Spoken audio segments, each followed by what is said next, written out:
Well, welcome everyone. Thank you for being with us here today. Most of you on the call, I think, have an Audrey Network background. So who I want to introduce you to today is Dr. Fernando Flores, and he's been, I think, to most of us, that urban legend that but he's here in the flesh here in Austin, Texas. He's real, and I'm just so honored that Fernando's here with us today. We've spent the last day and a half together, and I can tell you my world has completely transformed in this day and a half, just spending time with this amazing man and his gift of knowledge that he shares just generously without any request. He's just here as an educator and teacher. And so I want to thank you first for sharing your not only your time with us, but most importantly, your heart and just your wisdom. So thank you. Thank you for inviting me, also teaching me, because you have been teaching me about Facebook, about many things that you have here. Mm-hmm. Well, thank you. So what we're going to do today is the framework is I'm going to ask Fernando a few questions. So I'm going to interview him. And then about 45 or so minutes into our conversation and him sharing some of his latest work with us, we'll open it up to questions and answers. So if you have any questions that come to you during the time that we're talking, feel free to type them in, and then we'll get to as many questions as we can at the end. But I mean, Fernando's here. He said he'd stay with us until he has to run off to the airport to answer everyone's questions. So let's go ahead and get started. Are you ready? Yes. Excellent. So most of us, again, that have studied with the Audrey Network, we studied your work through that discourse. And so we're familiar with things like your work of conversations with action, for action, your permanent domains of human concern and business concern, and assessment and assertion, promises, declarations. And so is there anything, I mean, we learned it, we didn't hear it straight from you. So right. Is there anything that you would like to, what I'd like to do is for you to share a little bit about that, then I'd like to move from there, like well, where have things evolved since then? Well, I believe that we should start by how the whole thing started. Huh? I came here in 76, and I came from a very difficult political situation, spent 3 years in political prison, and I came with 5 kids for a contract with 1 year at Stanford. But I know that the revolution completely will come. And I said, I'm not going to dedicate my life to the past, I need to dedicate to the future. Then I have to have a voice. And fortunately for me, my first contract in the United States was in the computer science department of Stanford. And I didn't have a PhD yet. But at that time, I met many important people in Stanford. Dr. Winograd, with which I wrote a book after, Computer and Cognition, that I believe you know about that. Yes. But also I went to study philosophy to put my ideas all together. And I did my doctoral work in record time, 2 years, in Berkeley, and I studied with Searle, and that is the original professor about speech act, and I studied Heidegger with Dreyfus. Then I produce a synthesis, and that's where you begin to see the story. And it has been very successful because I know that they have been producing money for me, consultant for big companies. We have sold 2-3 companies in the family, 2 companies, the last one to Cisco.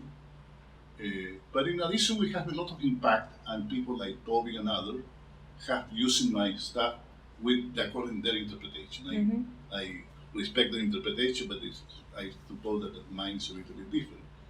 But Krisstina, my thinking is always thinking ahead. Then I have been in different positions, like for example, I was senator in Chile between 2002 and 2010. Then I come back to live in Chile for a while. Still, I keep my house in the state and my family there. But I have involved in that part. And after that, I was also the chairman of something called the National Council for Innovation. Then I have to think for innovation is something that is very there. And always think in a different way. And I believe, to say shortly, there are certain things that I believe I have developed different now. It doesn't mean that I invalidate what I did before. It means on the basis of that, I came more. And let me tell you a couple of things that I came. I believe that we don't develop enough the notion of possibilities. And I believe possibilities and innovation interchain. And one of the reasons that people believe that innovation happens in the creative mind of people. So the people forget that the creative mind depends on the historical time in which they live.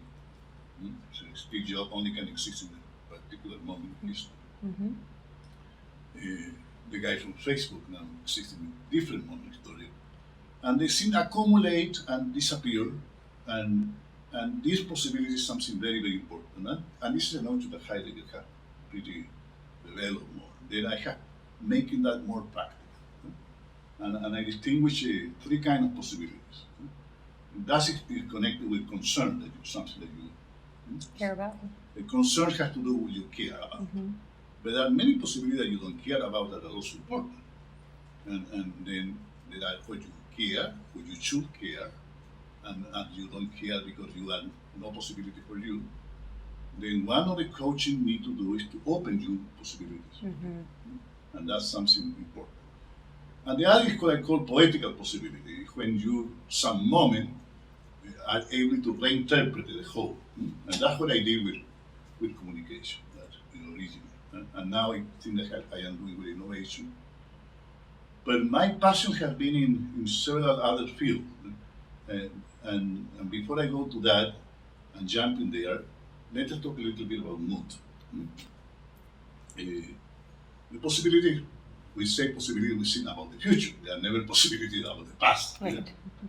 But the possibilities exist always in the present that comes from the past. Mm-hmm. And you have an affective relation with the past thrown to the future, and that's at the mood.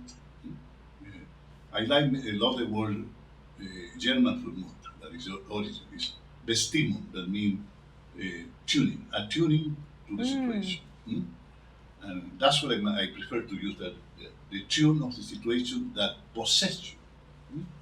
When you fall in love, for example, you are in a mood. Mm-hmm. You don't control that mood. That's what they call falling. Right. But also when you are depressed, you are in a mood. It's a certain kind of. Now, it doesn't mean that you don't have biological, chemical phenomena too. There are, but extensively, the concern is between mood and possibilities. In a certain sense, the mood are a way to color your possibility ahead, assessing the whole. And the other phenomena that have the mood, they are very social. It's like, for example, the economical crisis produces mood. Mm-hmm. Or in mood now, people are entering the mood of the elections for the president. And I believe that one candidate I am not going to call for not making him famous, he's trying to create a mood. That I am the only guy that can save this country from right. that. But you see, it's this conversation about the whole. And then in other moment, I believe we can talk more about mood, because in my opinion, if you want to be a leader and you want to be a good person, you need to be an orchestrator of mood. And I use the word orchestrators not like making the mood, it's more tuning the mood and navigating the mood. In my opinion, the people that know more about moods, you know who they are? The musicians of movies. Mm-hmm. Because the movie has a mood that entirely defined by the music. And we connect some movie with the music that they have. And the moment of the music. Because and we can talk a lot about mood. But how does mood link to the possibilities? Yeah, because they colors. If you are in a depressed mood, you are not going to be interested to make offers. You are not interested to go to work. You are not interested to see the color. The entrepreneur with a bad mood is in trouble. Right.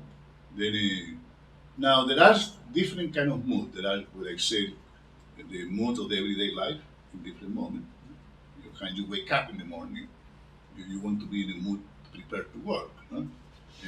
The weather defined by the mood. You see I don't know, you see people in the Nordic countries, they get a lot of night.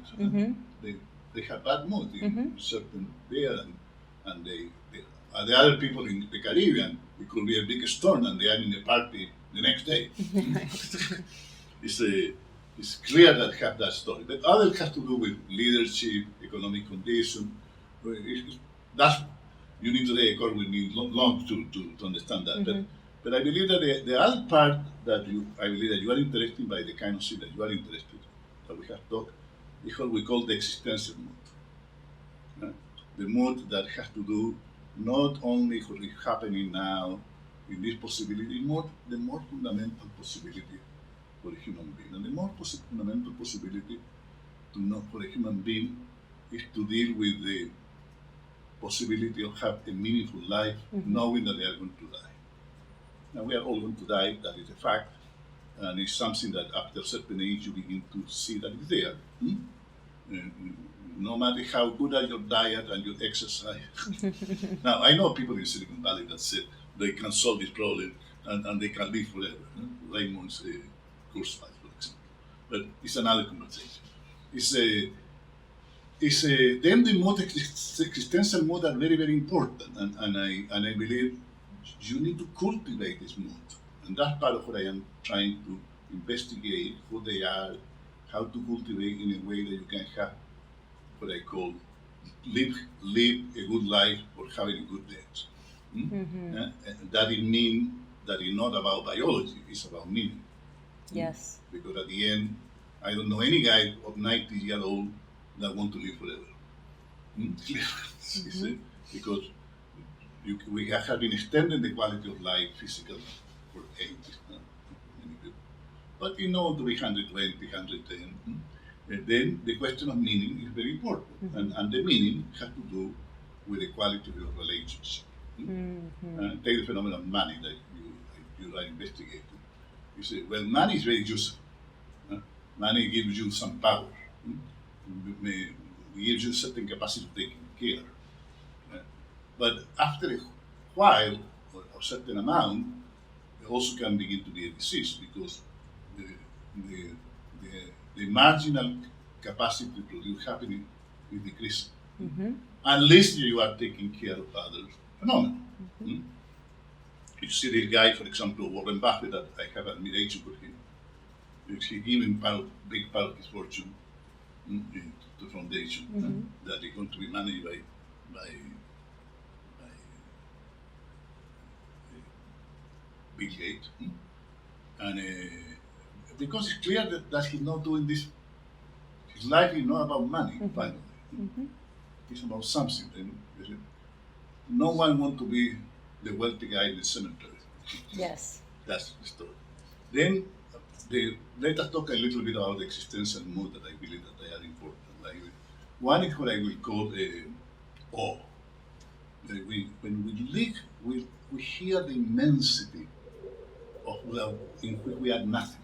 We are a little planet with a short history that in one galaxy that has 100,000 stars like the sun, 100 millions, 100 billion of stars like the sun, in one galaxy, our Milky Way, but there are another 100 million galaxies. Now, the more amazing thing is how we know that. Is no one has counted that. That's also amazing that the process of which human being can extend from doing this recently. And I have been working a little bit with astronomers to understand that.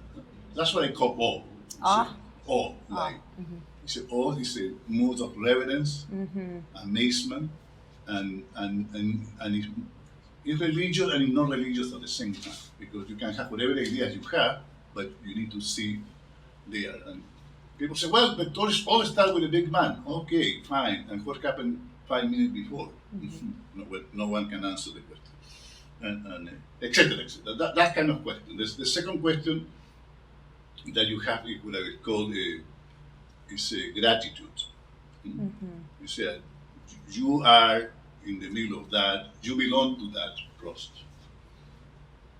See, our life depends on the history of the stars and the history of that. And we are born there and we are brother and sister with all the living beings in the planet. In that sense, Buddha is very interesting. He said that 400 years before Christ without any of the science that we have today. But today we have the evidence. We all living beings have the same DNA and the same basic for chemical scene, and we share with all of them certain extractor acid that do the whole thing. That's we belong to that story, the gratitude. The other phenomenon is what is called the radical hope. Radical hope? Radical hope. Mm-hmm. It's like no matter how big is the change that is going to happen, that is always happening, in which part of our world is going to disappear. I don't know, you see that every mother said, when my children grow up, my little children are not here anymore. Mm-hmm. Clear? And that scene will disappear, but it happened also with a friend, with a family, with a custom, and the acceleration of change produces more that sense of world disappearance. So radical hope is the opposite. We get in despair by that. It's like you say, I want to accept that, and I want to trust that whatever I do to cope today will have meaning for the people in the future, because they will know what to do. Mm-hmm. It's when I begin to write, I was sometimes irritated with the phenomenon. People are going to misuse what I do and interpret it. Finally, I give up. I said, everyone has the responsibility to do what they have to do. Right. And there is a book about radical hope that is very good that I can suggest you someone to read. That happened with Indians here in the American prairies when the world of them was disappearing. Some people enter in despair with that. There are other moods. I said the mood of entrepreneurship, which is very important, is the mode of being orchestrated possibility and making them happen. That's our existential mood. There are certain negative moods that we should take a little bit only about. One is what I call the resignation and the mediocrity resignation. It's like people say, well, seeing I'm not so good, could be better, but nothing can be done. I have tried. Then you get comfortable in your little thing, with your little story. But I said that the internet won't allow you to do that anymore, because the world is changing around you, and you understand that very well here. The other one is the mode of a victim, victim of situation. I am a good person, but the world is unfair, unfair to me, and I hope. And there is another one that is similar to that. There is the more negative one is called the sentiment. I use the word in French, that because it was used by Nietzsche, and I distinguish with the word resentment in English. But resentment is something like this: given everything that has happened, and I am right and they are wrong, I don't trust the possibility of trust. And I don't trust the possibility of communication. And therefore, I'm going to create a double face. I'm going to simulate that I am okay with you, but behind, I hate you. I wish you the worst. And someday, I'm going to kill you. Something like that. It's a secret conversation. Well, you know what happened with this conversation? This conversation produces energy. Yes. And don't produce resignation. It's very active. And this is the conversation that some leaders, like Hitler, use for create the evil that they create. They create the Germans lost the First World War. The Allies put a lot of taxes. And they were suffering this condition. And Hitler offered to liberate them from that. Now you see the easy, and people do the same story. We are liberators of energy because they are this evil guy that need to. Yes. The resentment is a story. It's interesting because in couples happens sometimes that the marriage go apparently okay a long time, but behind like a volcano accumulated this sentiment and suddenly deployed. And it's sentiment? It's a mood of sentiment? Resentment. With two S. Okay. But I used to insist to use that word because you use in English the other word resentment. That is more like I am angry. I have something against you. But Resentment is open. It can be detected. Resentment is always hidden. It's covered up. It's double faced. That's the difference between that. Yeah.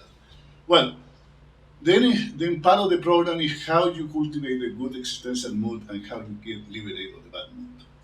And you don't tolerate around and in the relation. And I believe that's very important for organization, for family, for many things.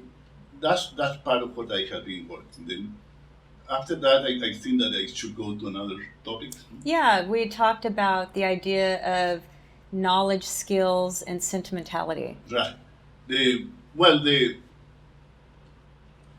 we are Or sensibility. We are entered to a very important topic. I believe that we belong to a culture in which knowledge, power, and control were synonymous. You want to have power, you need knowledge. And if you have knowledge, you use well, you control the situation. That's the effort. And then you go to the university to get knowledge that after you're going to apply the experience, you are going to have control. But that's used to work for a while. I believe that create part of the industrial civilization, but I believe around the 70s it stopped to work. And I believe that the internet is making us see a lot. On the one hand, look that the internet is allowing information and knowledge. On the other hand, it's exactly the opposite, produce uncertainty all the time. And that's why I have created a metaphor that is not a metaphor. I said, what I want to do to people is not to teach knowledge, because knowledge is obsolete and you can find in the internet and in Google and take a course here and there. And it's useful, but it's not essentially what it means. What I want to do is navigate and love the uncertainty. So uncertainty don't need to be a synonymous of a bad thing. Uncertainty is what allows innovation and possibility to exist. Because if there were no possibilities, there would be no freedom. There will be nothing that you can make. Then this is a good part of the uncertainty. And now the question is that it is risky. Of course it's risky. But you need to accept the risk like the surfer accept and enjoy the risk. And surfing is a certain kind of navigator. The people that discovered America from Europe, Columbus and the others, were navigators. I use the metaphor of navigator, in which you accept a world in which possibilities are evolving, the maps are incomplete, the skills are happening, but you need to navigate anyway. And I said, that's for that story, you need to have three distinctions. The distinction you were asking me. One is knowledge. If knowledge, you can, responsibly commit to a promise of action if you are solicited. An expert do that. When you go to a doctor, do that. The person that are using our camera and all the technology behind here is knowledge, good knowledge. But the knowledge without skill don't work. Then you see that the person that is now helping us here, I don't know what to say his name, is exercise skill. That is not the same as knowledge. The skill is something in which you are in the present, in a location with your body, and you need to dance in the real time. The dancers are skilled people.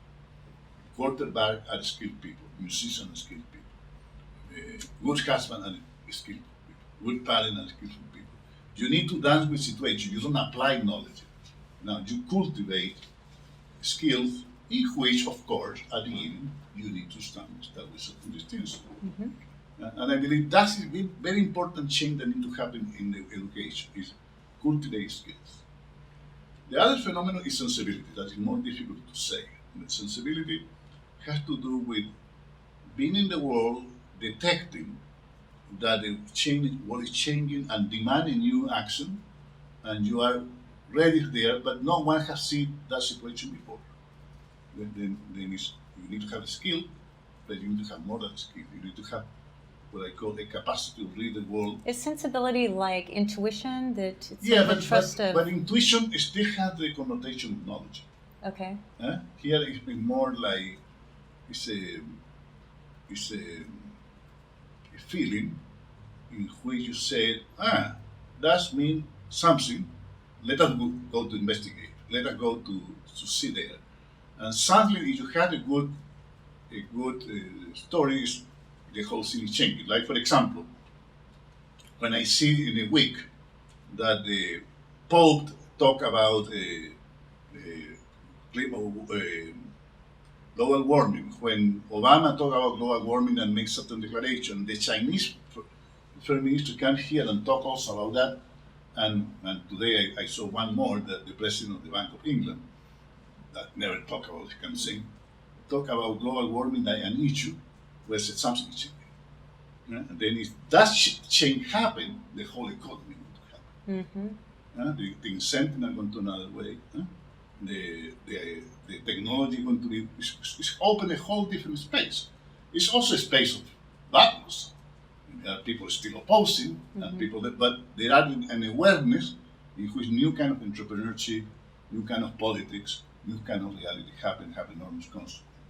Now, I have been thinking about that for a long time and reading, but now I can say the signs are clear. That's sensibility. That this is not more an academic, political force. And I said, I guess that the Republican Party is in trouble because the children are very sensitive. The children don't have the argument that they smell. Why? Because the global warming is an issue for them.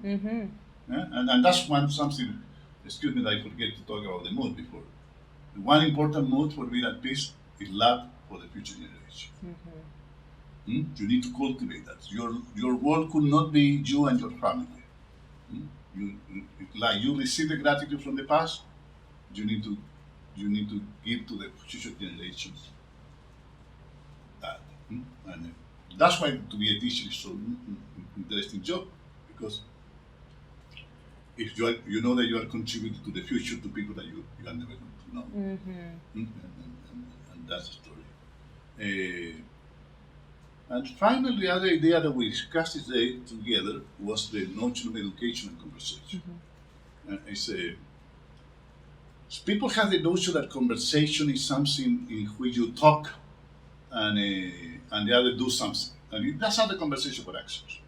And if you remember me in my writing and others, always used to say to people, you want to start a conversation, you need to check the following. At the end, you need to be clear it's going to be a request or an offer here. Because without a request and offer, nothing is going to do. You can talk a lot. The next thing is some of them need to be transformed in promise, because now we know that after the meeting, something is agreed about. And that's universal. That is nothing that has to do with being English, Chinese, and other big culture. That is a basic story. And that's what I call conversation for action, the loops, and all of that. But that don't say nothing about what the possibilities can be. And the possibilities also happen in conversation. I am sure that today, I am living here with more possibilities. I believe that Greg can teach me something that I can learn. I know I need to put commitment there, and I need to do that. Also use something new in when I talk. Then conversation are also conversation in which possibilities can happen. But this is the part I want to insist. Conversation are not only the possibilities you are thinking. The possibilities visit you in the conversation. They are like spirit that show up there. They are. And that's where they come from. For me, that's where they show up as in conversation. It's like they appear. In Spanish, that I use called fulgor. That is like kindle. It's like a fire that show up. And the work is illuminated for a moment in a different way, and now you pursue the possibility and the whole thing. And now, but for doing that, you need to learn the skill how to be in a conversation of that kind. Most of the people don't know how to be in a conversation. I do that for reading books. I read books not for reading what the author said, it's for have a conversation with the author that will illuminate my possibilities. And let me give you an example of that story. There is a guy here that I recommend to read, since you have not read before, called David McCulloch. He's historian, but really not historian, he's professor of English, but he read historical books. He wrote a book about John Adams, the second president of the United States. That I don't know you know, this is very important for women to know that one of the more intelligent women in this country is the wife of him, Abigail Adams. And these people have letters between then and there and the time then. You can see the letters. Then it's very interesting to see how in the foundation of the country this conversation was going on. And the character of him, his neurosis, the wisdom of the wife, appears Jefferson in the middle, and there are, I believe, like 2,000 letters between them and Jefferson. That these people only write letters because they go to Philadelphia, have 6 months after, go to Europe, 3 years disappear. But this guy, McCulloch, has that story, and I said, that is the kind of history I want to learn. I don't want to learn story of facts that are dead. I want to tell a story how the world was created in conversation. Well, he just wrote a book about the Wright brothers. And if you have children, I recommend that you read the book. Because number one, you like Americans should be proud of them. And you know, I feel myself now half Chilean and half gringo. At least 50% gringo, because all my grandchildren are American and all. And I said, well, this country has certain people to be proud. Adams is one of them. And these 2 brothers that never went to more than 4 years in high school invent the airplane. How this happened. And how we need to get out of the bullshit called, they were genius and they have an idea. That's the wrong way to play. Yes, they have an ambition, they have a dream, but they work. They may experiment. They take risks. They may experiment with themselves. And you know what? They did better than many scientists that are spending a lot of money here. And finally, the French buy the technology. Now, the bad news, here we have a pilot friend around, is they also invented the world with planes that came after them. But this is something, and these people, you know, they never ask money to anyone. And what they have is a shop for bikes in Dayton, Ohio. Then I am giving this book to my grandchildren to read. And to the whole family, we are discussing what is that, because I want to show that the central power of human being is in observation, is in conversation, and in the character that allows them to be reality. We don't depend on the degrees, and from the university story. The university could be useful. I have a PhD and a degree in engineering and have nothing. I am very grateful to that. But the foundation is there. And what you see there, Steve Jobs don't need any great degree to do what he did. But the part that I don't like in this explanation that they are genius. I don't know. No, every human being that has the capacity to liberate himself, understand the conversation that they are, to have receptivity of history, he can have the same. And that is my goal, to make it real to people. I don't know if I'm going to be able to do, but I'm sure that I have been able to do with some people, including me. How do you look at yourself? Do you consider yourself a teacher, an educator, a writer, an inventor, a philosopher, all of the above? A navigator. A navigator. A navigator of life, because I have to deal with very different moments of my life. Like, for example, I'm married at 19, and I have to navigate with my first children. And I had the same wife for all these years, 52 years. And we were 19 and 18 years old. But I have to, everyone said you are never going to finish your university. I finished. 10 years after I get married, I was Minister of Finance. Then I showed that you can.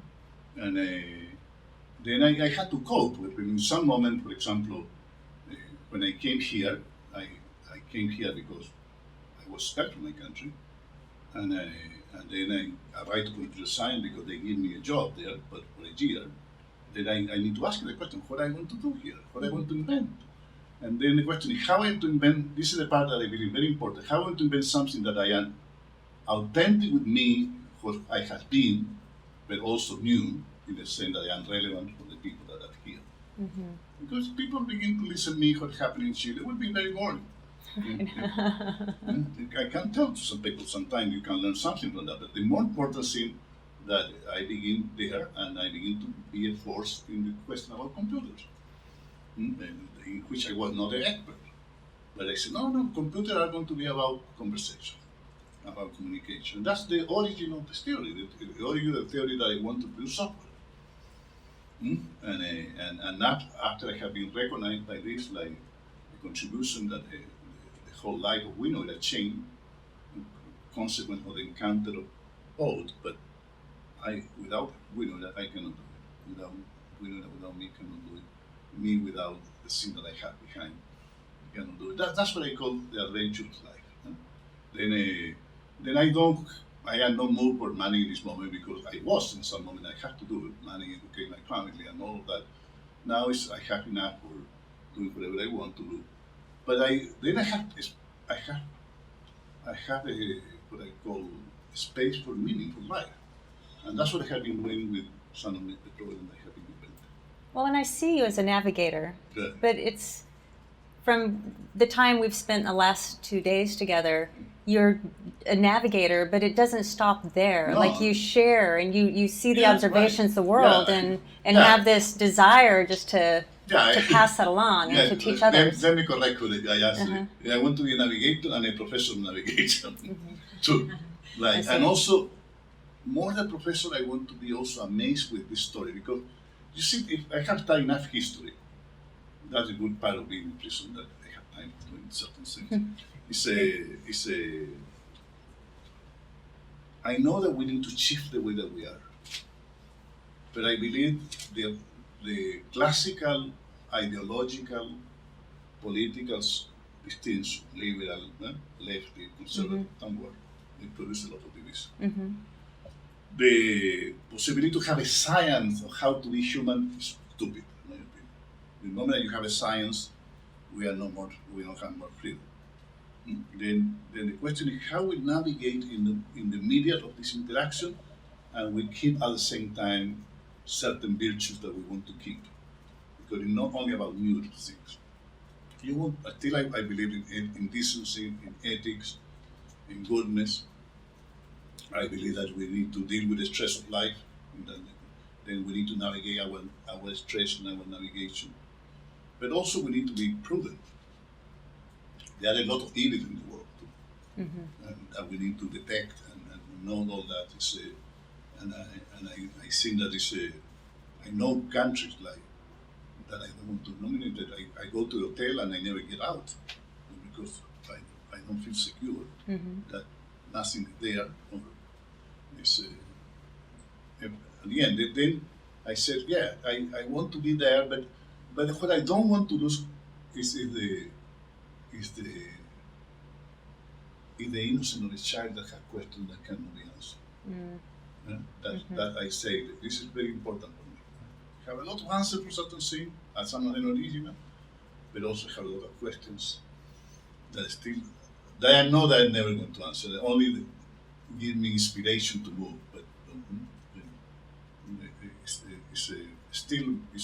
that's why the gratitude is so important because I have a brother, for example, that was 6 years younger than me, the only brother I have, and I arrived to see them in Chile, and we were married with two sisters, younger sister and younger son with the oldest. And well, to say the story short, cancer in pancreas in 3 months, and 46 years. And I see other cases. Why it doesn't happen to me? I saw people that were with me in the situation that I was that died there, in bombs, and see. They say. Then I say, well, need to be some reason why I'm here, and I want to be useful in that. But I'm also convinced that ideas don't belong to you. Ideas belong to the time, the historical time, and you are a craftsman working inside that story. And you use the word navigator, and I've navigator of life. I've heard you use the word adventure. Yeah. So is that to live? How does? Well, the navigator is pointing out to the skills, no, that Okay. go to the sail. The adventure is that you go to places that you don't know that are risky, and you need to live with them. And I believe it's true. I believe that life solicit and make us a lot of gift, but at the same time can bring also problems and situations that we need to be dealing with. You need courage in life, and you need to be prepared. And without courage, there are no freedom. And then the navigator need also ethical and character. And I believe that has to do with adventure story. It's, also, I said, no matter what we think, we are in a situation of change. And I believe that's what this particular moment of age is bringing. I am sure that Obama never thought that we were going to be president. Right.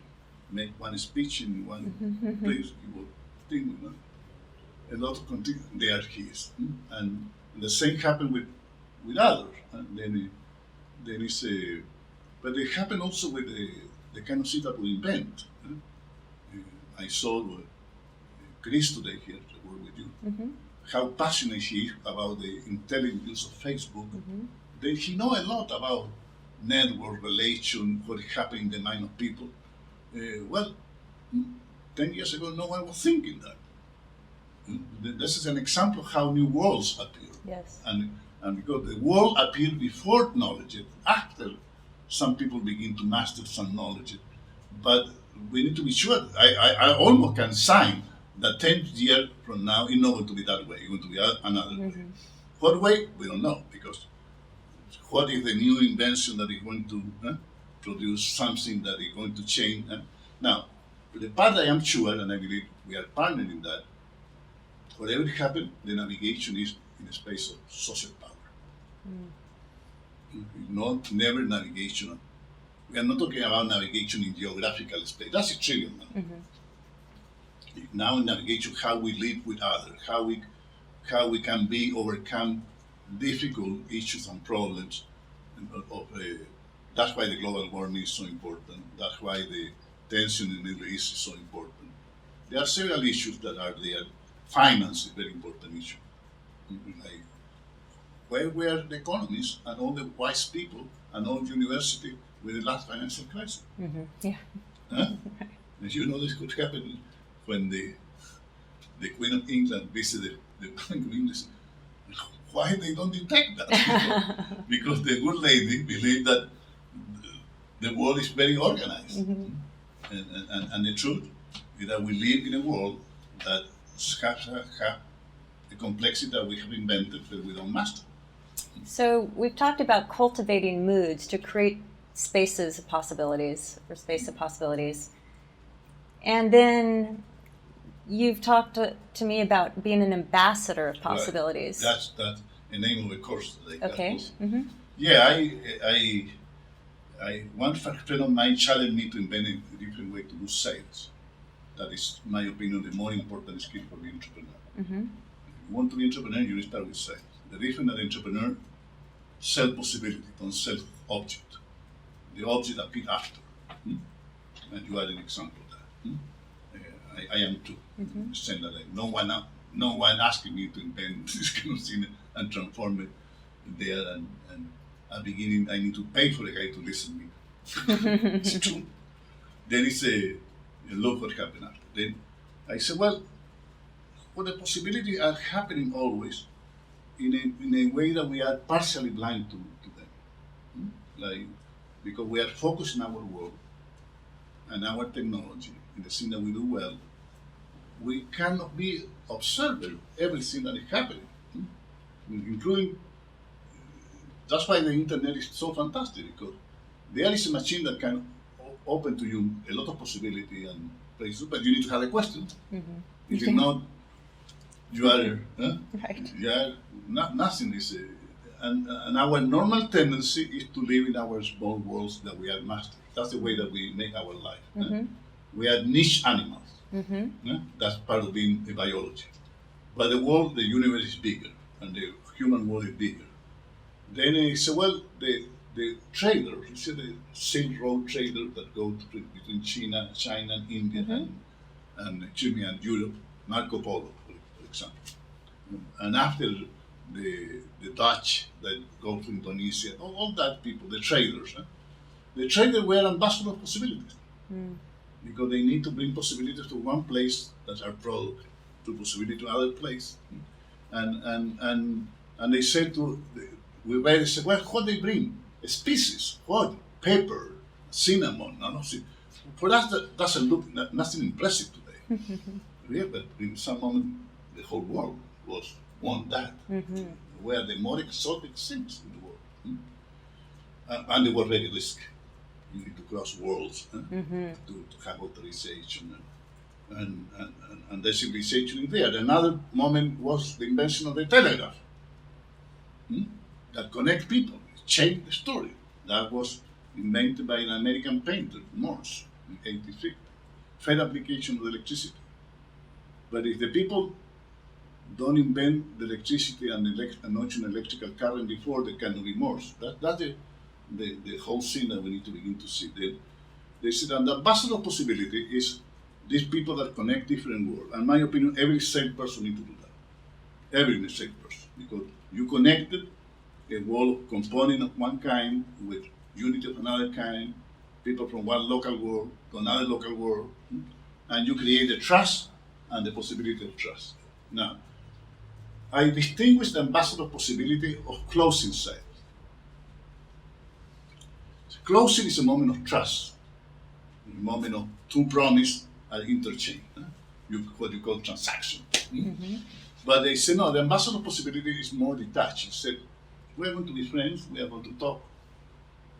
I want to show my world, I want to show to you, or I want to come here and I'm going to say, what do you think about, I think that this is very good, that you can change this thing.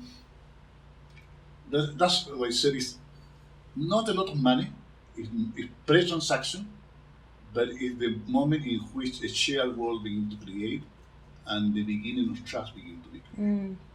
And if you develop that identity with your clients, they are going to bring business to you in the future. Because you look not like a guy that is trying to get money from them, you look like a guy that is trying the best thing for them. Well, you're creating possibilities, new possibilities, right? And the whole course that I invent has to do with that.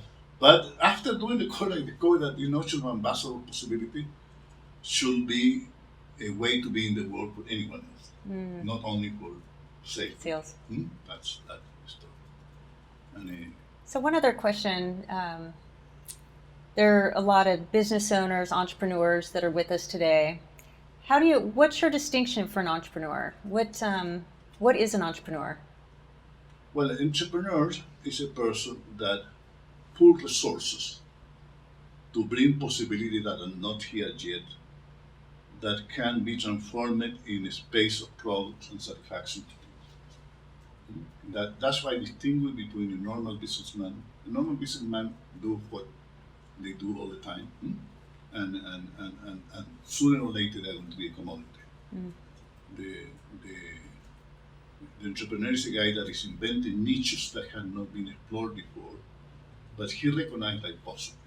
Let me give you an example. We use now the word biotechnology, but people forget that in the 70s that word was not used. What people talked before is about molecular biology. And molecular biology was the domain of possibility in science. So people were fighting for the Nobel Prize and for doing these things and to have a job. Because science is fundamental for producing explanation, not for producing product. Yes. Then one of the things that they were doing, these people were studying virus that can be put some molecular and go to its cell and modify the cell. And then this cell is now a modified cell, not by evolution, but by this activity. And they were doing this with because they want to understand better what is that. They don't have any plan to do that. There is one guy that was not a scientist, called Swanson, came with a notion that said, look, you can do that. He went to visit a guy in UC Berkeley, UC San Francisco, and because he had read about that, he was a venture capital. He was an entrepreneur. He had not had money. And he was a guy without employment. He's 27 years old.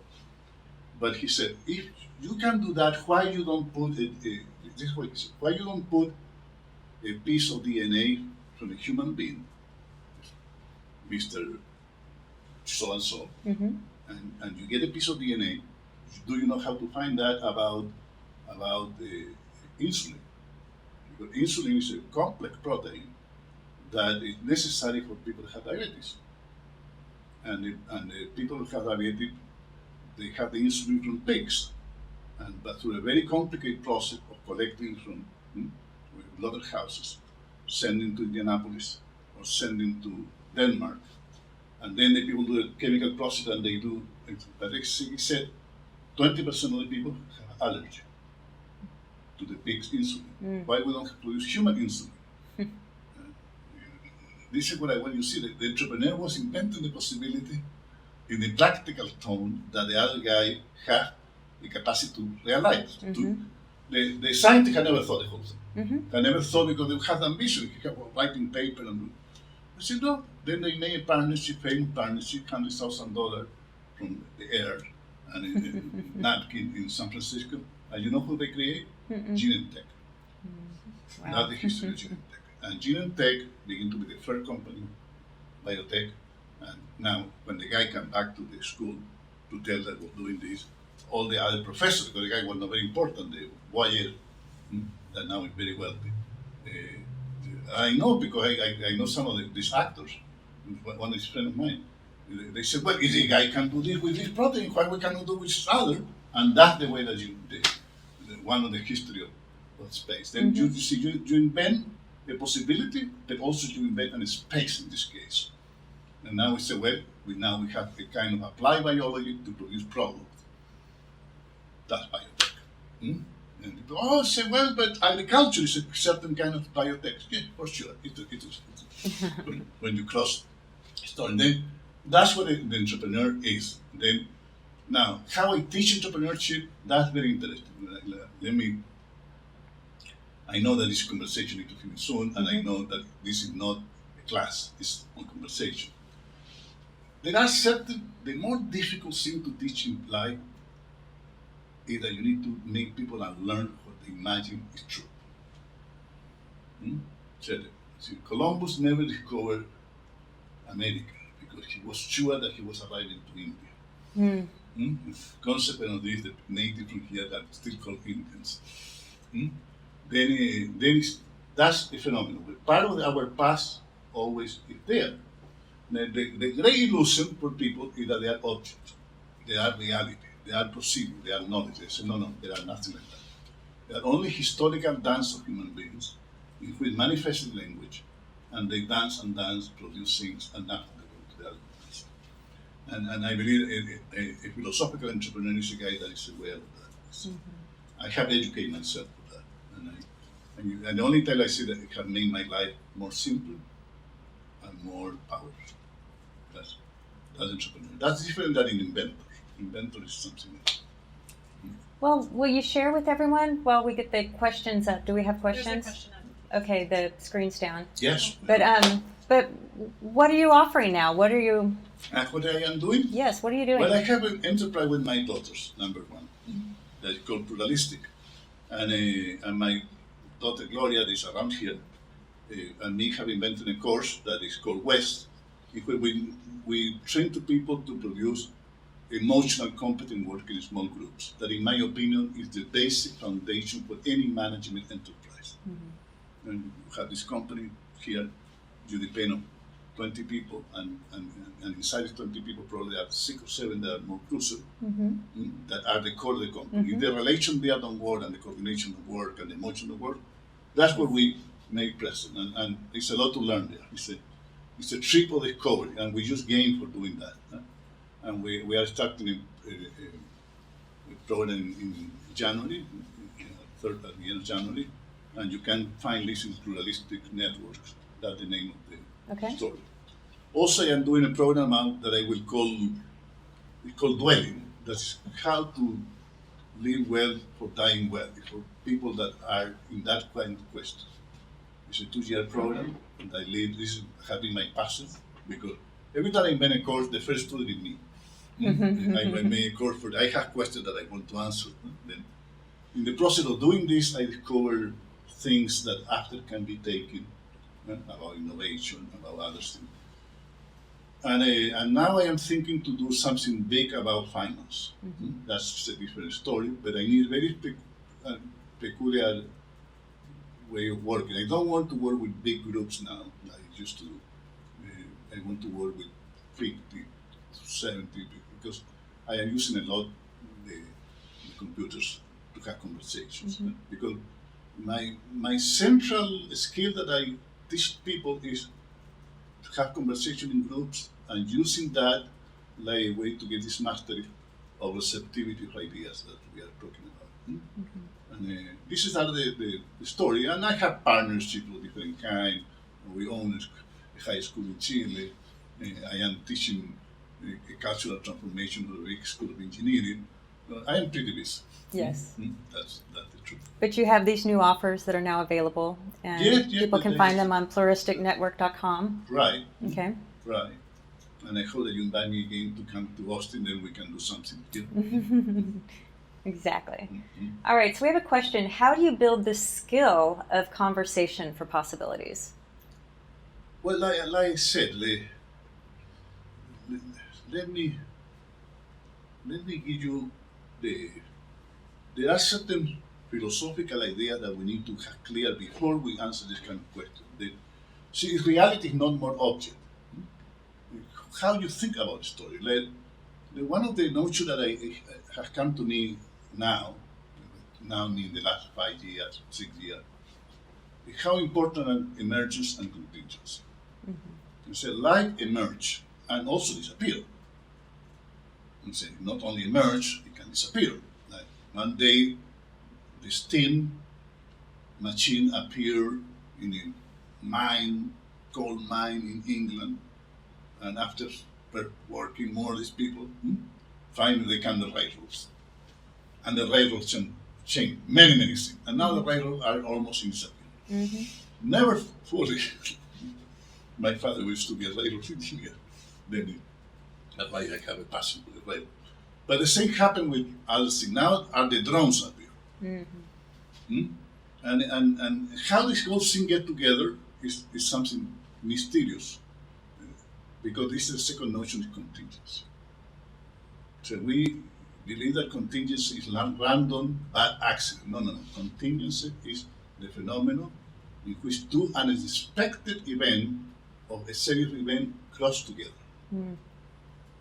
And consequent of this crossing, there is the possibility that sometimes happens, sometimes don't happen, a new whole world appears. It's called magic. Just like that, magic. For example, it's called love. Now, we don't want to accept that we are the consequence of a contingent event that encounters our planet. That is the truth. And then you accept contingency and emergency. That's part of what the navigation is about. Now we are entering more in the matter. Because navigation, remember, is a metaphor, but now navigation is moving yourself in emotional, conversational spaces. In which reality shows up. At the end, reality could show up, but it's a consequence of this. Then what I teach to people to liberate themselves of presumptions and assumptions that dominate them, or that not for invalidating them, it's for being aware that they are assumptions and presumptions. And to offer the possibility of shifting somewhere. Like, then you begin to see that happen. Like, for example, take the phenomenon, the foundation of this country. People don't know the following thing that I know by history, that the original foundation were certain colonies in the Atlantic. And they don't want to enter more here. Now, who owned the Mississippi? The French and the Spaniards. And everything that is now Kansas and Missouri, and all of that, will be there. But there was a war between England and France. Then Napoleon decided to sell the Louisiana, the name that they called to that, for nothing. And Jefferson catch it and paid the suit. That changed the history of this country. And after they did the same military, it's not that they invaded. Suppose that the English lost the war and Napoleon won the war, and Napoleon don't want to sell. Maybe Washington will be French. Or the same happened with the Texas, and the Mexican. Then life is a consequence of this contingency that are not. The bad news when every time I do an example, it looks like the example had to do with geography or history. No, it had to do with everything.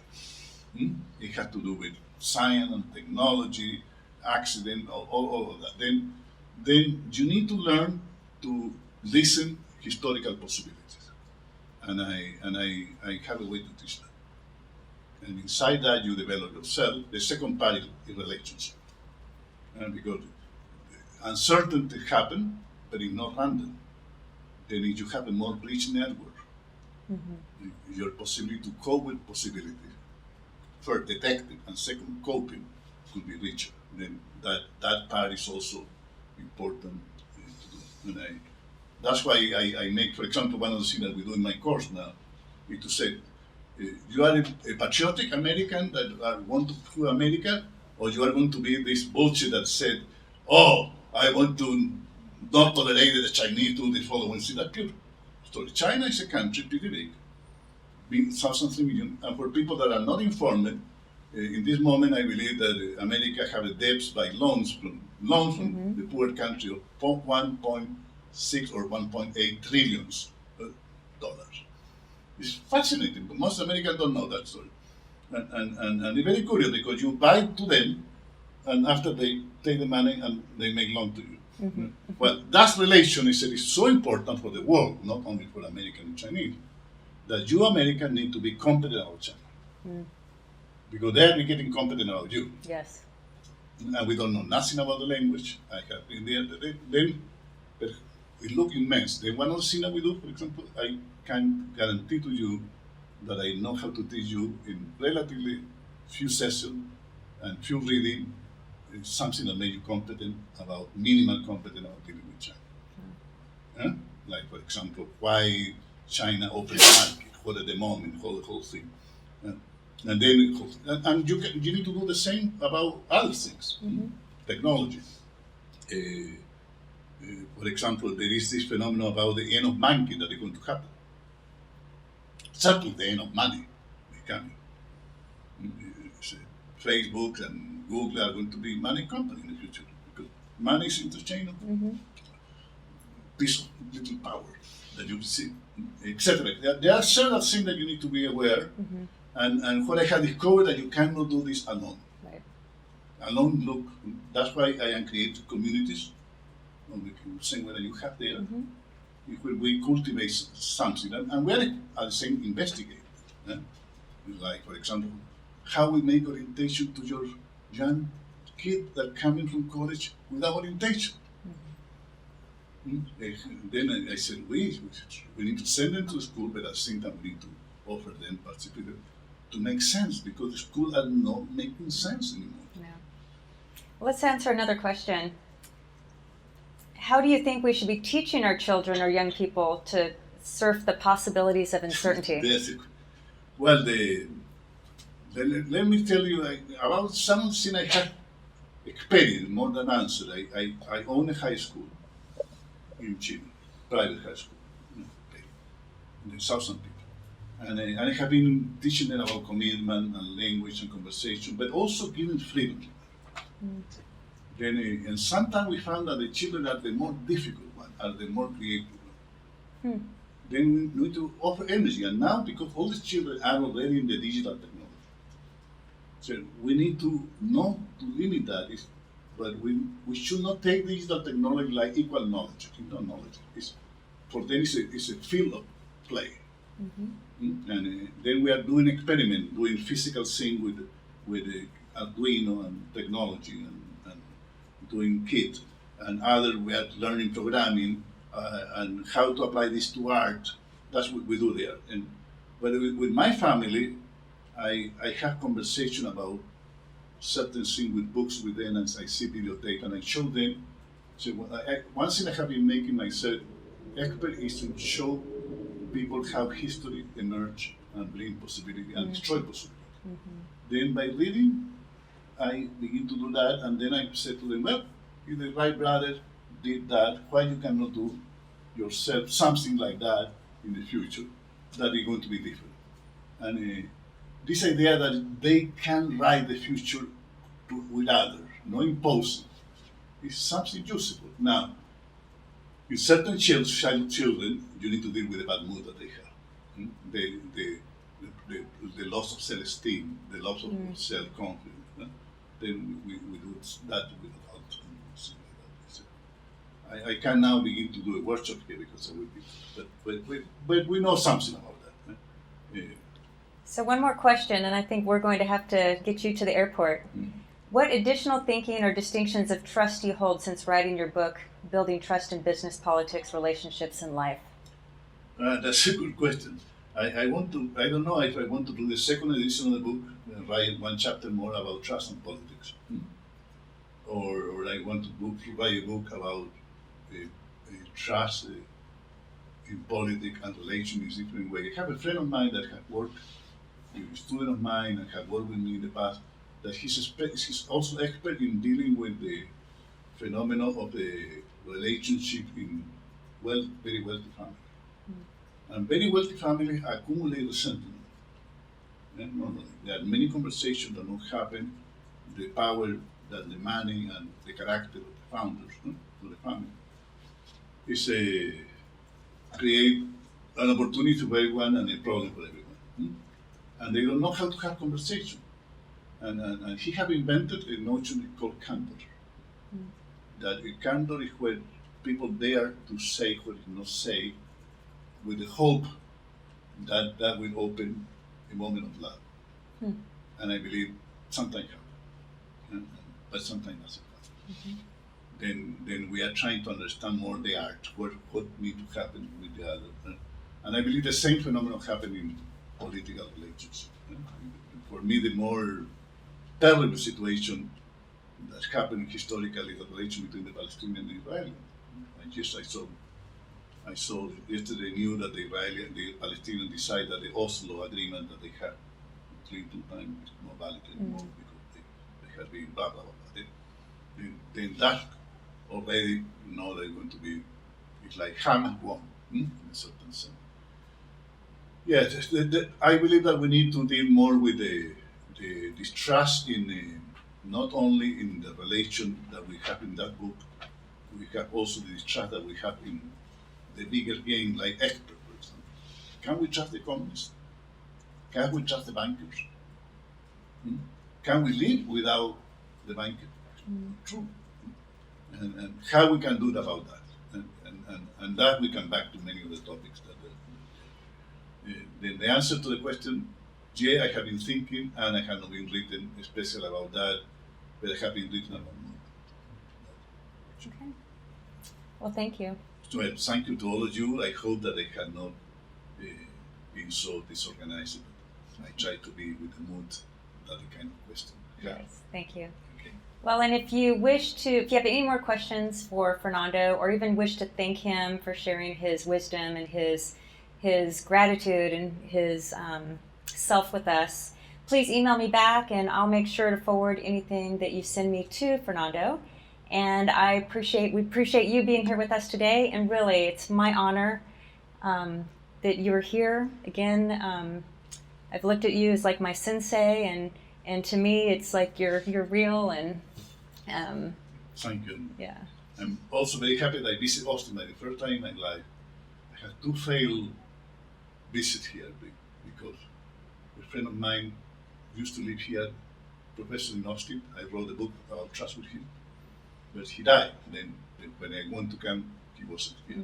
But I sent my regard to his wife, Catherine Higgins, that she's the professor here.